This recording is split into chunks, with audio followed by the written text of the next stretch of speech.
Hi, Jane. Hello. Tell me about yourself. Hi, my name is Jane. I am the director of this series, and I have been with InterVarsity for the past year and a half, and I am in my final year of criminology and psychology. How did you come to join InterVarsity?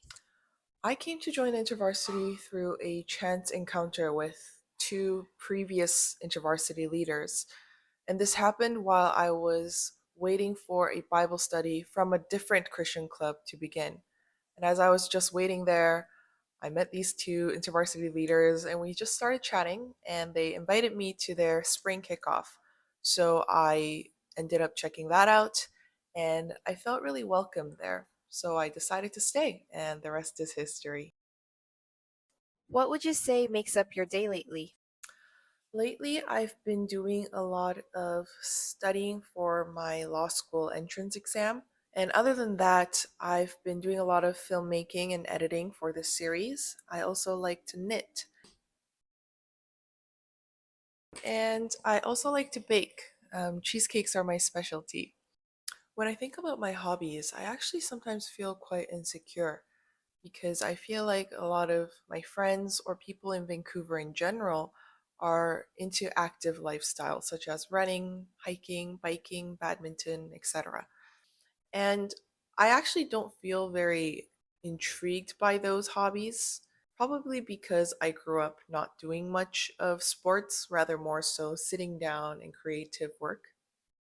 I used to go to the gym quite regularly for several years, and I eventually had to stop that altogether because I realized that my motivation was harming my mental health. And since then, it's been really difficult to find a healthy balance between protecting my mental health and also living an active life.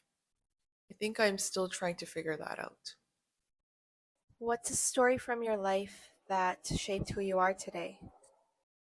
I would say the biggest event that shaped who I am today is probably from early 2023 when I became victimized to voyeurism on campus. Though the incident itself and the procedures following it lasted roughly 2 months, the impact that it left on me lasted well over a year. And it took such a big toll on me that I had to stop school, fly to Korea, and just hide away from people and the reality that I didn't really want to face.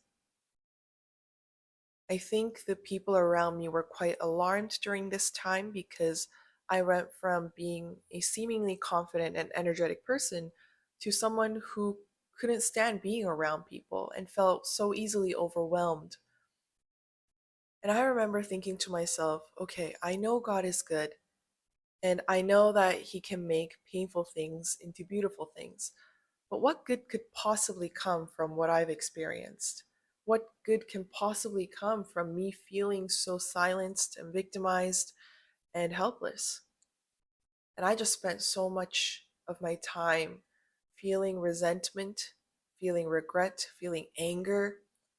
And I found it really difficult to bring all my emotions and thoughts up to God, even though I had so many of my friends reminding me again and again that I should pray to God about my struggles or my hurt and that I should just rely on Him during this time. The thing is, I actually couldn't. I couldn't rely on God because if I felt like I was stripped of all energy to do anything about it. So what ended up happening is I just hid from the people that I knew and I just kind of sat there. Or I think a better image is I just curled up on the floor and I waited. I wasn't sure what I was waiting for, but I realize now that that was the time when I let Jesus carry me. By the time I came back to Canada and I felt a lot better, I realized that God was with me the entire time, even when I felt like He neglected me. And I realized that Jesus was working in me in my blind spots where I couldn't see that He was working. When I think back to this entire story now, I realize that there was some good that came out of it. As much as I wish it never happened to me, I think I was able to grow so much. And I've grown in a heart and empathy for people who have similar experiences as me, people who are hurt and who feel lonely and who feel lost and who feel like, with all the people around them wanting to support them, that ultimately they are really alone. I resonate with that feeling and I understand. And yet, having come through the opposite end of that, I feel like I have a story to tell that God does care and that He is there with you, even if it doesn't feel like He is. I would say it was a painful yet transformative time that shapes who I am today. Is there anything you feel God has been teaching you? Hmm. Perhaps given the phase I'm in right now, which is a very transitional phase where I'm about to graduate, I have to move out next year when my sister gets married, and I'm also recovering from a recent breakup. I think God is teaching me to not worry about my next steps because God has it figured out and He will guide me to it. The thing about life, I think in general, is that rarely do things happen the way that we want them to, or rarely do things ever happen the way that we think it should. And I'm learning that that's okay, that that's a part of life. And just like how the Israelites were wandering around in the wilderness for 40 years, having to rely on God's daily bread and having to take their next steps using God's pillar of clouds and fire, I feel like that's the attitude that God's wanting me to take right now. That because I don't know what my life is going to look like 6 months later, that I should just trust in God, that I would have faith that God will provide, not the way that I think He should, but the way that He deems is right for me, which always ultimately does turn out to be the better one. That I should just rest and just be faithful with what I have to do today and to not worry about tomorrow. And obviously, sometimes it's more difficult. Sometimes I feel an overwhelming anxiety because I feel like I'm not ready for my upcoming exam, or that maybe I won't be able to find a good place to live next year. But ultimately, I come back to what I think God is trying to teach me, which is to not worry and to trust that God is going to guide me. What spiritual disciplines, if any, do you practice? I am doing Sabbath pretty regularly the past several months, where I intentionally take 24 hours off during the weekends to rest and to stop thinking or doing work.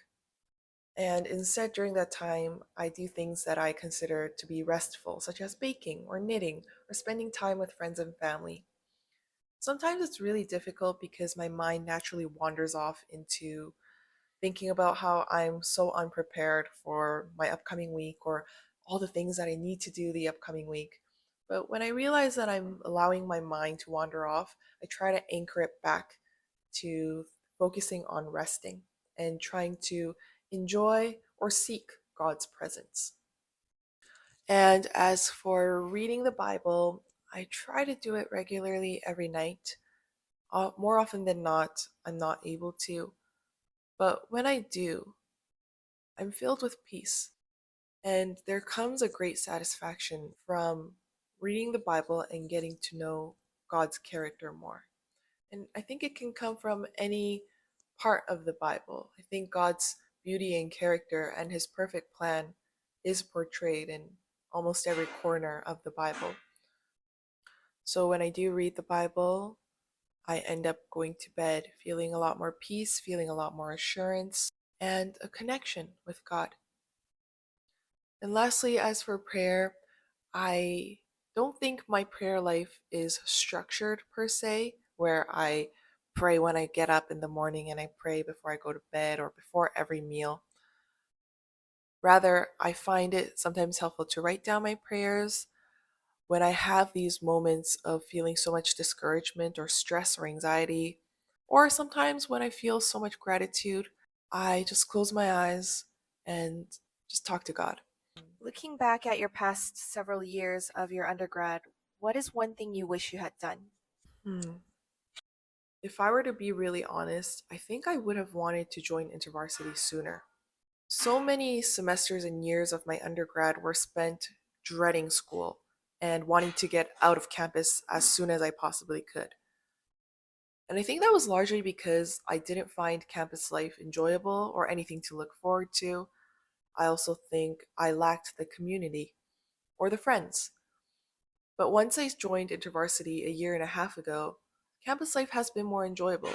It's either something that I look forward to because I know that at 5:30 p.m. today there will be Wednesday fellowship, but also something that I feel connected to. Now, that being said, I actually didn't know that InterVarsity existed, and when I did get to hear about it, I just assumed it would be some sports club. So perhaps I actually wouldn't have been able to join because I didn't know anything about InterVarsity. But if I did know, I think I would have benefited a lot by joining InterVarsity earlier. And maybe for you, it doesn't have to be InterVarsity. You could look for any sort of club where you feel welcomed and you feel a connection to, and where you feel like you can grow in some capacity. I think it would enrich your campus life a lot. So, this is my dog, Sky. She is 13 and a half years old, and she was sleeping. Thanks, Jane. Thank you. Bye bye.